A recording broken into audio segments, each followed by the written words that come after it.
In 2024, just 72 hours after their $3 million wedding in Singapore, billionaire Adrian Kwan shocked the nation when his new bride, Maya Devlin, was found dead inside their luxury Sentosa Cove villa, turning what seemed like a perfect love story into one of the most chilling crimes the city had seen in decades. The wedding of Adrian Kwan and Maya Devlin became the most talked-about event in Singapore, a celebration so extravagant that even the city's elite were left stunned. Every corner of the venue reflected Adrian's wealth and desire to impress. A crystal walkway stretched across a private garden lake, lit from beneath so the couple appeared to glide on water. Towering arrangements of rare orchids framed the entrance, their violet and white petals glowing under warm golden lights. Guests arrived in designer cars, guided by staff trained to treat the night like a royal ceremony. A private orchestra performed soft classical music flown in specifically for the event, creating an atmosphere that felt almost unreal. Maya, dressed in a gown embroidered with thousands of tiny pearls, moved with a calm grace that made people wonder about her past.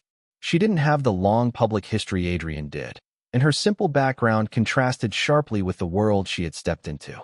Yet she seemed comfortable, almost serene, as if she had already accepted the weight of the new life awaiting her. Throughout the night, voices whispered about the cost of the celebration. Some said it exceeded $3 million. Others believed it was far more. Adrian wanted perfection, and he achieved it. Every flower placed with intention, every light synchronized, every detail flawless.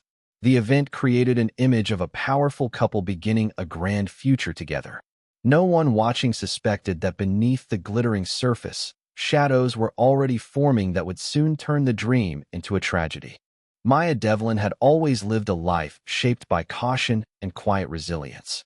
Long before she entered Adrian's glittering world, she kept her routine simple and her circle small.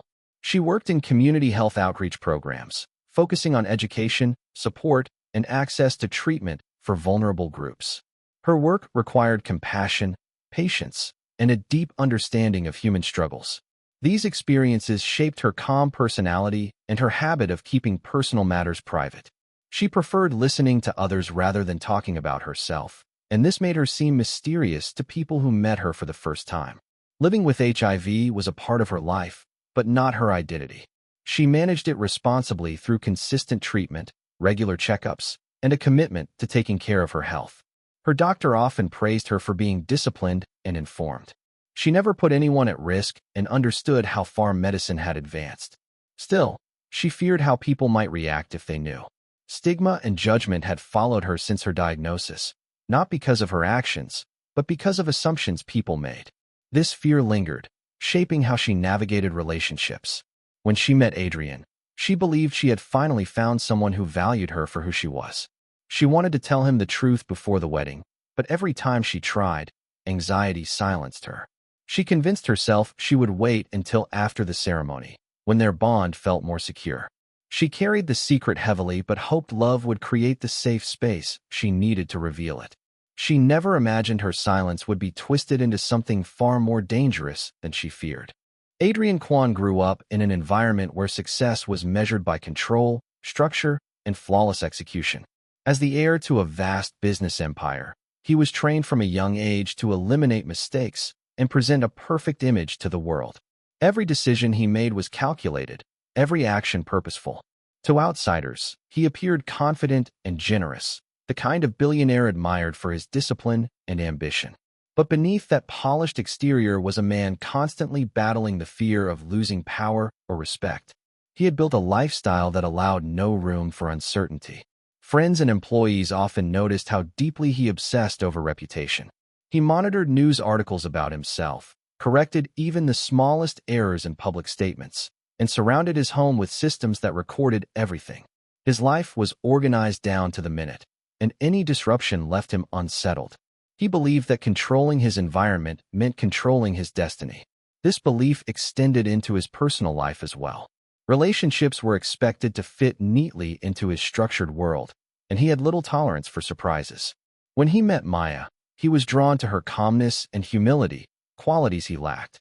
But even within their romance, he maintained invisible boundaries. He expected transparency from her while offering very little of his own vulnerability. He viewed marriage not only as love, but also as a strategic addition to his public identity. The wedding, the mansion, the lavish lifestyle, everything needed to operate with precision. He thought he understood everything about Maya. He believed she had no secrets. What he didn't know was how deeply his own need for control would drive the tragedy that was soon to unfold. While settling into the mansion after the wedding, Adrian spent most of his time organizing their shared documents, bank files, travel plans, and legal paperwork. His study, a room lined with dark wood and modern glass panels, had always been his private domain.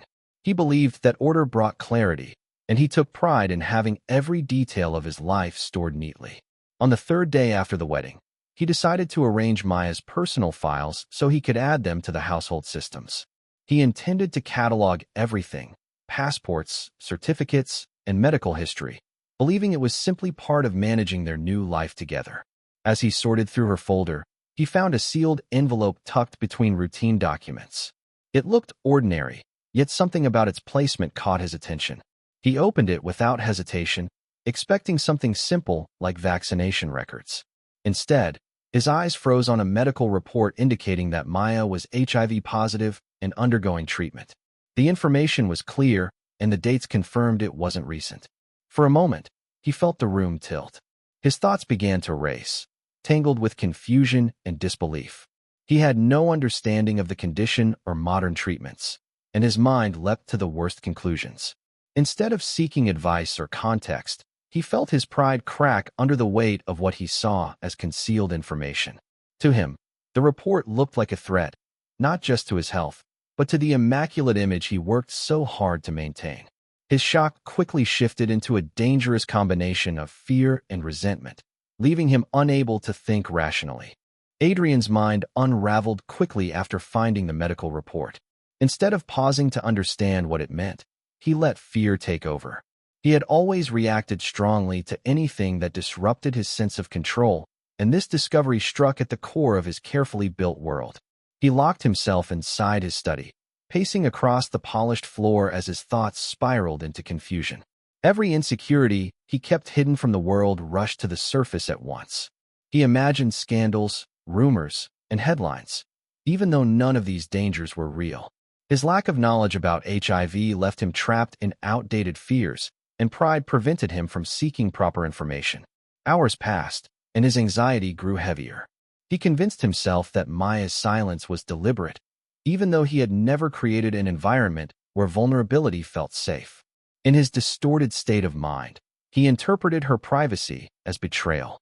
The calm, logical part of him that made business decisions disappeared, replaced by panic-driven assumptions. He replayed the wedding, their photos, and their interactions, imagining hidden messages in moments that were normal and harmless. The mansion, usually a symbol of power, began to feel like a cage closing in around him. He felt trapped between public image and private shame, unable to face the idea that someone might know something about him he couldn't control. As night fell, he retreated deeper into isolation, allowing his emotions to twist into resentment. The more he dwelled on his fears, the more he convinced himself that drastic action was the only way to restore his shattered sense of authority, setting the stage for the tragedy to come. In the silence of the early morning hours, Adrian's fear and resentment finally overpowered any remaining sense of reason. The mansion was still, the hallways dimly lit with soft gold lights that usually comforted him. Now they felt bleak and hollow. His thoughts had circled the same dark path all night, feeding on his panic until it grew into something far more dangerous than he understood. He convinced himself that if he didn't act, his life, reputation, and legacy would crumble. These beliefs were born entirely from imagination, but in his unstable state, they felt undeniable. Maya was resting in the villa's guest suite, exhausted from the past days of celebration and adjusting to the rigid schedule Adrian had already begun imposing. She sensed he had been distant since the afternoon, but assumed he was overwhelmed by the wedding and the new responsibilities they both carried. She had no idea he had discovered her medical report or that his mind was unraveling. Adrian entered the room quietly, driven not by clarity but by pure emotional chaos. Every step he took came from fear rather than intention. The act that followed was sudden and irreversible. It was not planned with precision or strategy, despite his usual nature. It was a reckless burst of violence fueled by panic, not a calculated decision by a powerful businessman. After it was over, he stood frozen, shocked by what he had done. He attempted to convince himself that staging it as a medical emergency might protect him, rearranging small details in the room in a frantic effort to create a false explanation. But the scene carried traces of his panic, and the inconsistencies were impossible to hide. His actions, driven by fear rather than logic, had crossed a line he could never undo. Investigators arrived within minutes of the emergency call, and the scene immediately raised doubts. The room was too disturbed for the explanation Adrian attempted to give. Items on the bedside table were knocked over in unnatural patterns, and faint marks on the floor suggested a struggle, even though Adrian insisted nothing unusual had happened. The medical team noticed quickly that Maya's condition did not match a sudden collapse. Her health records, provided by her doctor, showed stable treatment and no reason to expect any abrupt medical crisis. The inconsistencies formed the first cracks in Adrian's carefully crafted story. Security footage from the mansion added more suspicion. While most of the villa was covered by cameras, several hallway cameras had been manually disabled a few hours earlier. Investigators traced the system logs and discovered the shutdown had been done from Adrian's personal device. His explanation, that it was a routine system check, did not match the precise timing of the event. Technicians confirmed the system had not been scheduled for maintenance. Interviews with staff revealed subtle tension between the newlyweds in the days following the wedding. They recalled Adrian appearing unusually restless and withdrawn, staying locked inside his study for hours. Meanwhile, Maya had seemed hopeful but quiet, unaware of the shift occurring around her. Investigators also noted Adrian's increasingly erratic behavior during questioning. His answers changed slightly each time, leaving gaps that grew too large to ignore. As the evidence accumulated, authorities began to see a clear pattern. The staged scene, the tampered cameras, the contradictory statements, all pointed to a deliberate act rather than an accident. The investigation was no longer about uncovering a mystery. It was about proving what had already begun to look undeniable. Adrian's arrest came swiftly once investigators pieced together the sequence of events. He was taken into custody without resistance, but his expression revealed the collapse of a man who once believed he controlled everything around him. The news spread quickly across Singapore and then internationally. People were shocked that a billionaire known for charity work and polished public appearances had been involved in such a devastating crime. What drew even more attention was the motive, which reflected fear, ignorance, and a fragile ego rather than any real threat. The public began questioning how someone with such power could be so deeply misinformed and emotionally unstable. During the trial, the court revealed the full timeline of Adrian's actions, including the discovery of Maya's medical records and the emotional spiral that followed. Medical experts emphasized that Maya had been managing her condition responsibly, posed no danger to Adrian, and had every intention of explaining her diagnosis when she felt safe.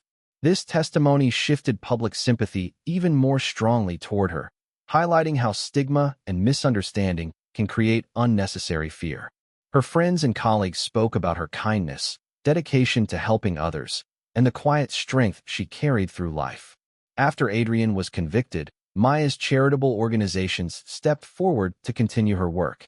Supporters launched campaigns in her name to promote accurate information about HIV, emphasizing compassion over judgment. Her story transformed into a message that silence caused by fear can lead to tragic outcomes, and that understanding can prevent them. Though her life had ended unjustly, her legacy grew far beyond the walls of the mansion where tragedy struck.